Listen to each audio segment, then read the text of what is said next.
Most of the world was fixated on the story of the 5 men trapped and presumed lost at the bottom of the sea. There was another story that, in terms of simple math, and you don't want to boil it down to just that, but in the most callous terms, just sheer numbers, was a far more tragic tale.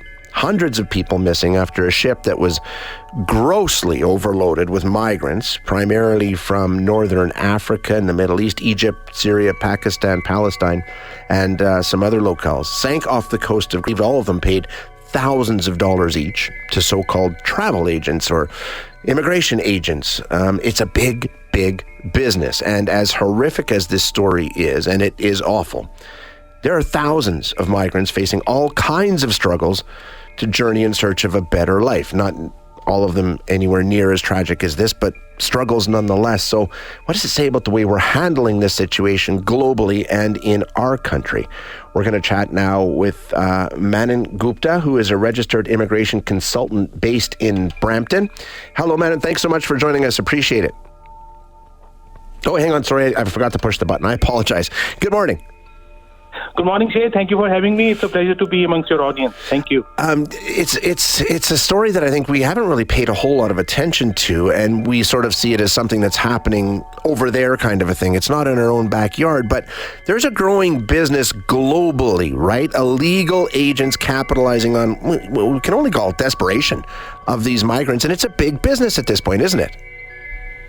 Well, absolutely. And I must, first of all, my heart goes out to all those people, those who have lost lives in this recent tragedy in Western Greece earlier this month. There is no doubt people want to move out from their comfort zone, from their birthplace for better reasons, for better opportunities. Sure. And there are so many push factors which, encourage people to do that. And that is what happened with these unfortunate human beings, those who lost their lives, whether they were from Egypt, Pakistan, Palestine, or wherever. But even one life is too much to be lost in such inhumane conditions. Absolutely, yeah, for certain.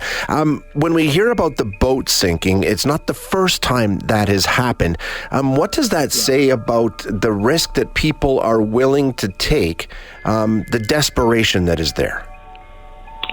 Well, it definitely, shows that people are really desperate. They want to come out of those vicious cycle of, whether it's social injustice, economic depression, lack of opportunities, whether it's violence, whether it's unemployment. They really want to go out for greener pastures. And, that is why we have seen people trying to, come over to the Western world, even to the part over here in Canada, America, by whatever means they can. But there is a limit to what these countries can, welcome people. There are some particular, restrictions in numbers game. Even in Canada, when we look at the immigration timeline and immigration prospects, we are looking at around 70 to 80,000 refugees which Canada is ready to welcome. So there is a, limit to what any country can welcome. But having said that, of course, nobody can take away those push factors overnight. Yeah. What about the agents? What do we know? I mean, is this organized? Is it individuals? I mean, obviously they're preying on desperate people, but there's a lot. It's big business, right?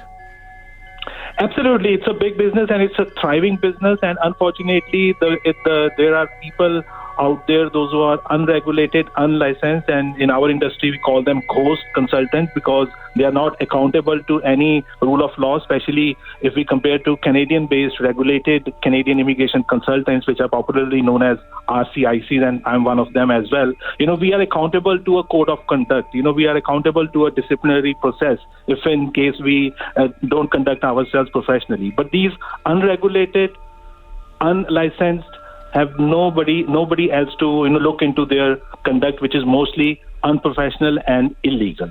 Yeah. What about what happens in our country? I mean, obviously we don't hear about boatloads of people drowning off the coast of Canada, but I know we've had incidents at Roxham Road where people have had horrible physical problems because of the weather and things like that. But there's all kinds of things that happen to people in Canada or trying to get to Canada, right? Absolutely, people are desperate to come to Canada as well in different categories, and sometimes many of those people, they get trapped with such ghost consultants, and they don't know the repercussions right away. But as you just very rightly mentioned, in the last couple of weeks, we have seen some horror stories related to international students, especially those who were coming from India. They were duped into, they were provided fake letters of admissions, and some of them they were not aware, some of them might have been duly aware as well. So we don't know what is the exact ground reality. But having said that, there is absolutely no denying the fact that there is a ton of huge number of ghost consultants, those who are desperate to make big bucks out of these people, these people, those who want to come to Canada by whatever means. So what do we need to do as a country to try and make this better? Well, there is so much we can do. Definitely, there needs to be much more stronger, effective preventive actions to make sure that anybody who wants to apply to come to Canada temporarily or permanently, there is due diligence in ensuring the paperwork is complete, factual, legitimate. And of course, we need to also ensure there are timely corrective actions put into place. We yet don't know what the Government of Canada, Immigration Canada is doing to ensure that in future such fake letter of admissions don't pass the litmus test. So there has to be some due process in play so that our Canadian immigration system remains transparent, it remains equitable, effective, and there are no surprises down the line. Yeah, exactly. It's tough to do, though, right? I mean, we know that because of that desperation, that factor that it's so important and people are so driven, that those kinds of things will continue to find success in enticing people to spend their money or take their chances.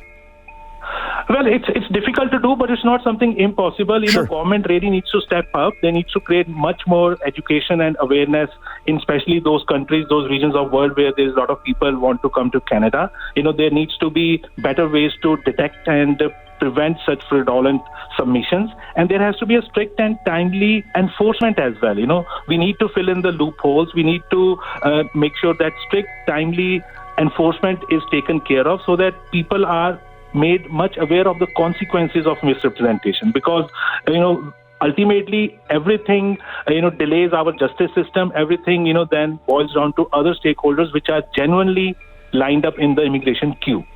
Yeah, exactly, and it's a big problem, as we saw last week. Manan, thank you so much for your time. I do appreciate you being with us today.